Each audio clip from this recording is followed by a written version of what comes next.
Hello, everyone. Welcome to Stand with Tigray. I am your host, Marhawi. Today, we have a special guest, Alex Duell.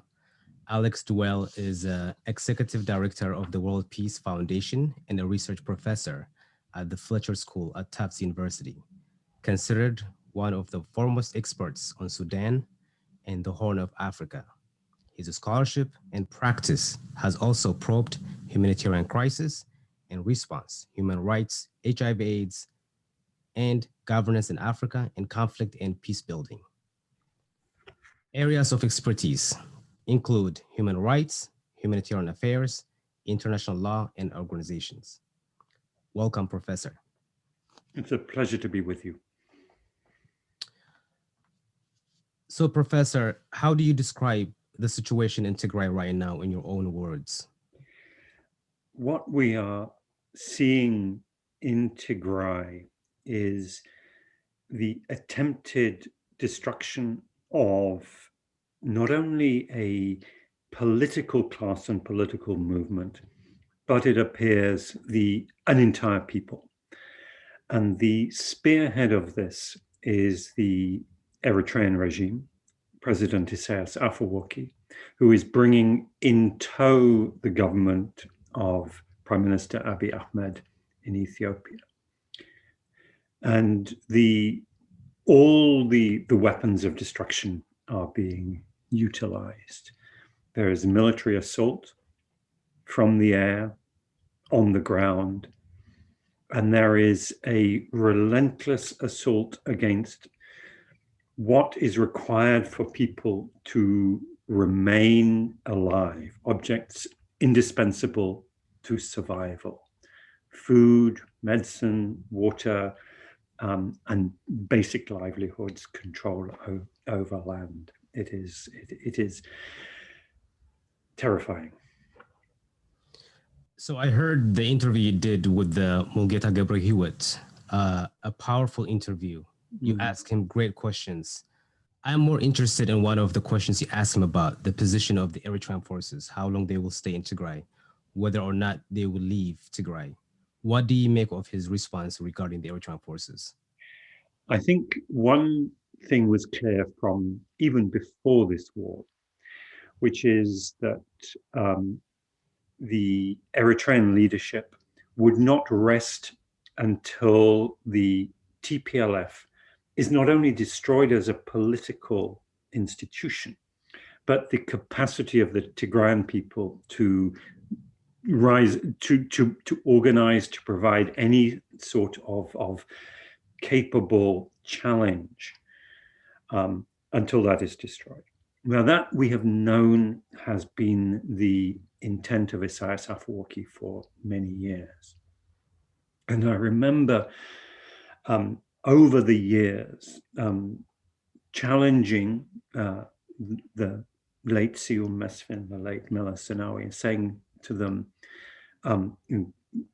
your foreign policy towards Eritrea just seems to be relentless. When you moved your troops into Mogadishu, which I strongly opposed back in 2006, what were you doing? And the answer always came back: we cannot allow the Eritrean leadership, Isaias Afwerki, to take an inch, because for him, it is not a matter of political rivalry about which you can negotiate.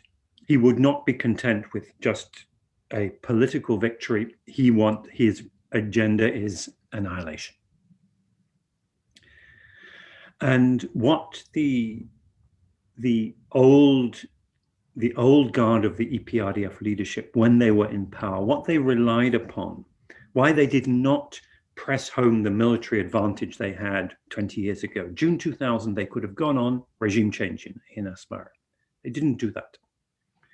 And the reason was they said, we will respect the rule of international law. We will stay within our borders. Of course, the border was disputed, and there were arguments on both sides as to where the border should lie. But they did not go for regime change because they said the international community will stand with the containment of Eritrea. They will oppose us if we go for regime change. Now, Isaias throws out the rule books. He does not pursue any law other than the law of the jungle power. And as soon as his military preparation became evident, we knew that Tigray was in trouble. And then as the war unfolded, at first there was a concerted attempt to conceal this, coming from Eritrea said nothing, of course. It has been entirely silent. It has one or two people who speak for it. There's a lady at the Atlantic Council and one or two other apologists.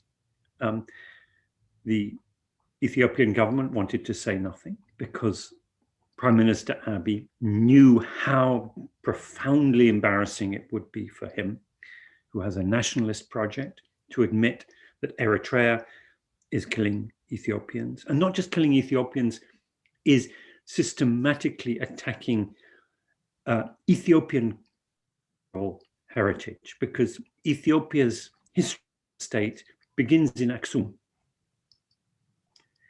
And Tigray has historically been, an essential part of the heartland of Ethiopian civilization, culture, etc.